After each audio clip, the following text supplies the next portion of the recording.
It is Kieran Trippier. It is delicious! Glorious! Glorious! Walker in there too. Luke Shaw! Harry Kane wants it played into him. He chooses Grealish instead. It's Grealish! It's Kane! I think like this has happened for a long time. Here's the overhead kick from Kane! Palmer finds Watkins. Watkins turns! Watkins scores!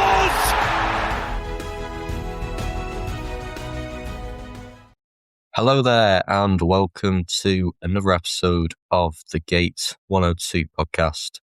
I hope I find you well. Thank you for tuning in to this episode. It's great to have you with me as I continue going through the games of Euro 2020, which was obviously a very special tournament for England. And so far, it had been a mixed start to the tournament leading up to this game. England won their opening game against Croatia, and what a win that was against the previous World Cup finalists. However, 5 days later, they faced Scotland, and that was a more disappointing outcome as England put in a rather poor performance. But they had the opportunity to finish the group on a high note as they played Czech Republic in their third and final group stage game. Now, the Czechs were on the same level of points with England at the time, but they had a better goal difference by one. So if England wanted to win the group, then it was a must-win game because a draw would not have been enough. So regarding the team, it was an interesting one because there was quite a few changes from the team that was sort of played in the opening two games. Jordan Pickford remained in goal. Kyle Walker returned to the back four, playing at right back, replacing Reece James. And I think having Walker back in the team and his pace and experience did make a big difference. On the opposite side was Luke Shaw, who kept his place at left back.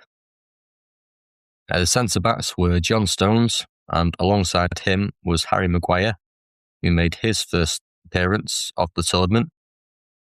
Now, he'd been injured for the first two games, and Tyrone Mings did a brilliant job, to be fair, filling in for him. But bringing Maguire back into the team, similar to Walker, really, it just brought that leadership and experience, which was crucial for this game. So in midfield, it was Declan Rice and Calvin Phillips who were playing slightly deeper, and that was starting to grow into a real formidable partnership at this point. Now, I touched on this last episode, but Mason Mount was forced to self-isolate after he came into contact with Scotland's Billy Gilmour in the previous game, as he had been diagnosed with COVID, which meant Mount could not play. So this was a shame because Mount was one of England's most important players, but replacing him was another really good player in Jack Grealish, who started in that number 10 role. And a lot of fans were excited to see what he could do in this game. On the left was Raheem Sterling, and leading the line was, of course, captain Harry Kane. And on the right was a first tournament appearance for Arsenal winger Maguire and Saka. And this was probably the biggest talk of the starting lineup. Southgate chose not to go for Foden for multiple reasons. I think he wanted a more direct winger for this game, someone who's going to run off Kane and take players on a bit more. And also Foden was on a yellow card after he got booked against Croatia. So I don't think Southgate wanted to risk Foden getting another yellow card. So I think that was also a factor as to why Saka started ahead of him. But it was really exciting to see Bukayo start. He'd impressed for England in the games he'd played before this, whether that be as a winger or as a left wing-back. And he actually scored in his last appearance before this game in a pre-tournament friendly against Austria at the Riverside Stadium. So I think because he played so well in that game on the right wing, Southgate chose to reward him by picking him in this game. So yeah, really excited to see what he could do. But there's one common theme that happened in both the Croatia and the Scotland game, was that England started really brightly early on. They came out the blocks really fast. And it was the exact same in this game as well. We started so well.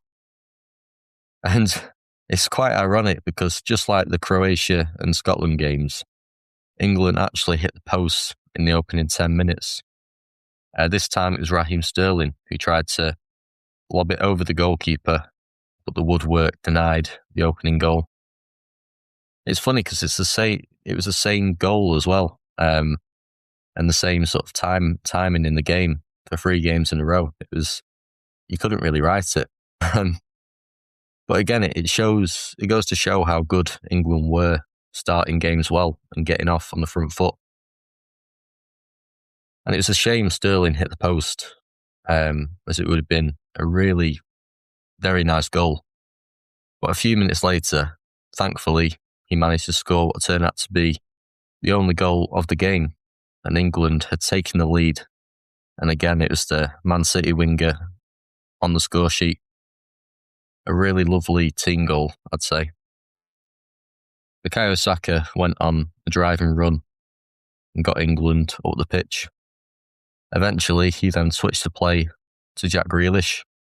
Then Grealish floated fantastic cross into the box, and Sterling was there on the back post to head home and give England the lead.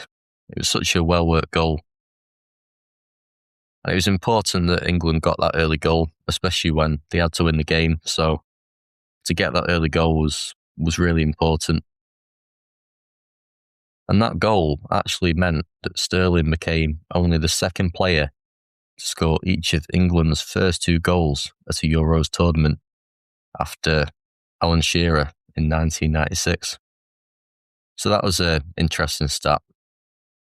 And again, it was Sterling showing why he was such an important player for his country. And he certainly vindicated Southgate's decision to start him over other players at the time. And after a few minutes after Sterling scored, Harry Kane almost doubled the lead for England. He found himself inside the box and had the shot. And it was such an inviting opportunity to score. But it was a brilliant save by the Czech goalkeeper. But what I want to point out about this chance is Harry Maguire picked out Harry Kane out of nowhere. He sort of carried the ball out of defence and played a perfect through ball to Kane. Now, even though obviously he missed, the ball from Maguire was class. And I think that's what England missed in the first 2 games. As good as Tyrone Mings was, Maguire had that passing range and ability to bring the ball out of defence and find those killer passes. And that chance was an example of that. I think overall Southgate would have been really happy with the first half. Obviously, there was a lot of disappointment and negativity from certain people surrounding the team after the Scotland draw. But England did brilliant to shut off that noise, and it was really encouraging start to the game. And it was like the Scotland game was almost out the window and it was forgotten about based on that first half performance. However, I think it's fair to say that second half was a slightly more difficult 45 minutes. I think with England being 1-0 up, remember Czech Republic needed a draw and they would win the group, whereas England needed the win if they were to claim top spot. So, as expected, really, the Czechs came out in the second half a bit more on the front foot and proper going for the goal. And the opposition did have a few decent chances in that second half, but they just lacked end product. I think England defensively were very good, keeping things tight and limiting as dangerous opportunities as possible. But England were definitely a lot more defensive in the second half and playing a lot deeper. But that was expected in a way because, like I said, Czech Republic were playing with a lot more intensity. So it was natural that England would be pushed back a little bit. But still, England looked the better team throughout most of the game. And that was really good to see. And it's also worth me mentioning that Jordan Henderson, who was a second half substitute, he thought he'd scored the second goal. And he actually had the ball in the net towards the end of the game, only for it to be ruled offside.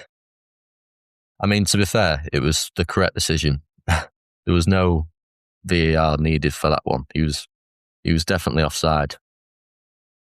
But it was a shame for Henderson because he'd been waiting so long for that first international goal. I mean, he missed a penalty in his previous game as well against Romania. So it was a shame that he still hadn't scored. But obviously, as we know, he does eventually get that long-awaited goal against Ukraine. But that's 2 episodes' time. But in the end, it was a very professional performance from Southgate's side. It was not spectacular, but job done. And it meant that England had won the group, having got the win, meaning 7 points from 3 games without conceding a goal. So, yeah, it was a really strong start to the tournament. And across the 3 games, the performances were not amazing. England definitely got better as the tournament went on, performance-wise. But they were getting results, and that was the most important thing. In terms of the standouts from this game, there were quite a lot. I think Maguire, first game back after an injury, and he looked like he'd never been away. Obviously Sterling on the score sheet again. There were so many players who played well, but I think Maguire and Saka is the one I really want to talk about. As I mentioned before, I don't think many people expected him to start, but he definitely took his chance, and he was amazing in this game, as he was all of that summer. He was taking players on, inside, outside, left foot, right foot. He was such a threat, but also defensively, he was really solid and kept tracking back really well, very disciplined. So, yeah, definitely the man of the match in this game. I think something that was getting a slightly negative attention was the fact that Harry Kane hadn't scored or assisted so far in the tournament. But as we know, he ended up producing in some really big moments during the knockout stages. So that wasn't an issue looking back. And even though he didn't score in those 3 games, he was still contributing, linking up play, being a nuisance to defenders, even without the end product. And that says a lot about just how good he is. But with England having won the group, it meant that they would play Germany in the round of 16 at Wembley. And it was a very memorable occasion and definitely one of my favourite England games of all time, as I'm sure it is for many people as well. So really looking forward to talking about that game in my next episode next week. It's one of those games that I've been so excited to talk about for so long. And ever since I started this podcast, I remember thinking, I can't wait for when this game comes up. So yeah, stay tuned for that one. So thank you for listening to this episode. It always is appreciated. And until next time, take care of yourselves, and I'll speak to you soon.